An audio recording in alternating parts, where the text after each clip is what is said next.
안녕하세요. 박철호 경리TV 박철호 대표입니다. 최근 발표된 부동산 뉴스가 있어서 오늘 두 건을 소개를 좀 해드리도록 하겠습니다. 서울시에서 발표한 재개발 기준 완화를 통해서 공급을 늘리겠다는 뉴스하고요. 두 번째는 민주당에서 발표한 재산세 감면 혜택 더 늘린다는 소식하고 또 대출 규제 완화 요 소식인데요. 그럼 잠시 후에 보도 뉴스 보면서 설명드리도록 하겠습니다.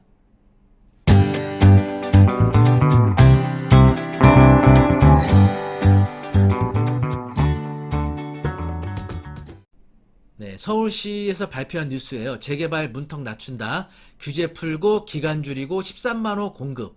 네, 이게 이제 가장 핵심이죠. 13만 호.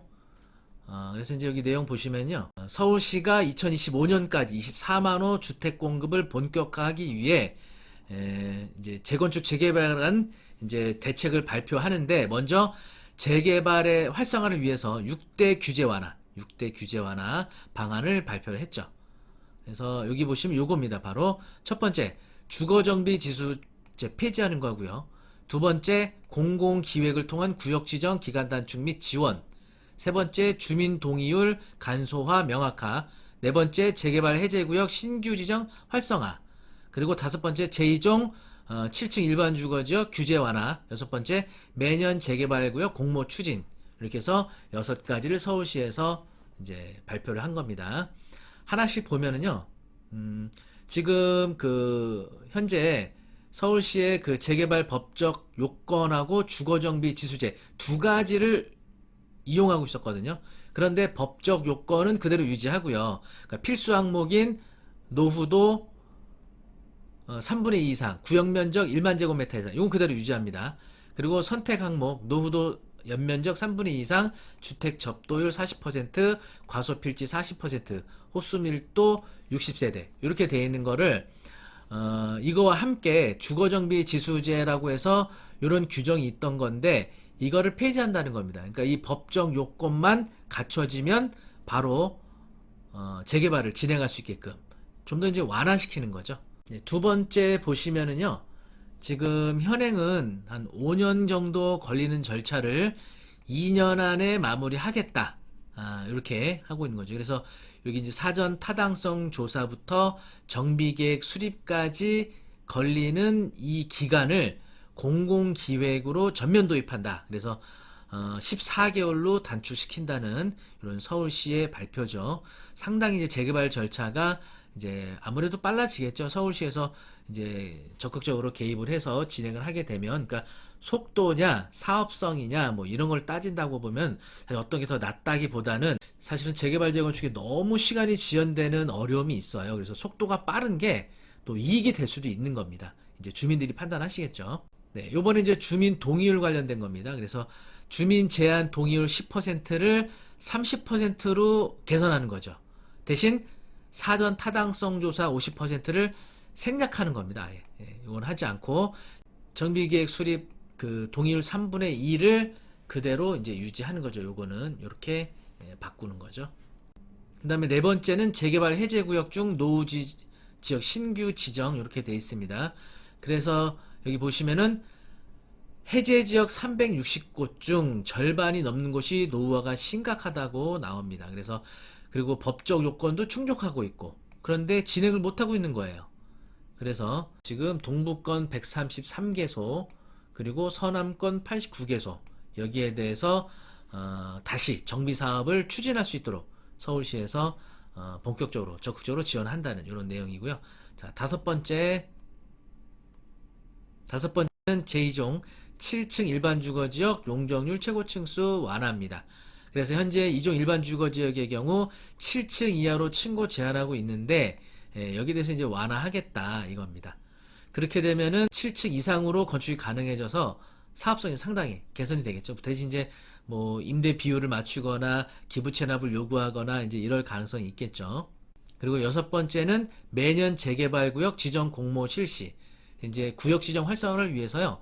아무래도 이제 이런 것들이 이슈를 자꾸 만들다 보면은 이제 서울 시민들이 관심을 갖고 재개발 추진하는 데 있어서 많이 좀 동의하고 또 협조해주지 않을까 하는 그런 이제 정책이라고 볼 수가 있겠습니다. 대신 이제 지분 쪼개기 등 투기 세력 유입 차단 이런 정책을 이제 사용한다는 거죠. 그래서 여기 보시면 재개발 구역 지정을 위한 후보지 공모할 때 공모일을 바로 주택 분양 권리가 되는 권리 산정 기준일로 고시하는 거죠. 그러니까 뭐 어느 동네를 개발하겠다, 재개발하겠다 이렇게 발표한 그날이 바로 권리 산정 기준이 되면 그날 이후에는 다가구를 다세대로 신축하면서 지분 쪼개기가 되면 입주권을 여러 개 받을 수 있는 거거든요. 그거를 차단하겠다. 이거 하고요.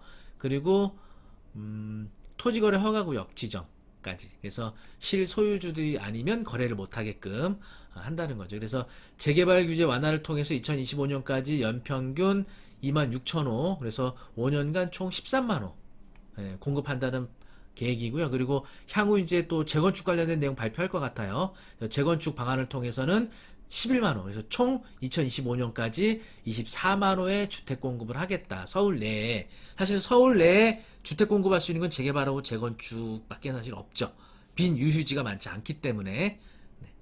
네, 서울시에서 발표한 재개발 기준 완화에 대해서 좀 전해드렸고요. 그 다음에 이번에는 오늘 이제 촬영일 기준으로 해서 민주당에서 발표한 소식인데 어떻게 보면 굉장히 반가운 소식입니다. 그럼 어떤 내용인지 한번 보도 뉴스 보면서 설명드리도록 하겠습니다. 네, 현재 민주당에서 이제 발표한 건데요. 재산세 완화 당론은 확정을 지었습니다. 그래서 핵심 내용은요, 여기입니다. 공시가격 6억 이하 주택에만 적용되는 재산세 0.05% 포인트 감면 혜택을 9억 원 주택까지 적용하는 완화안을 당론으로 확정했다. 이렇게.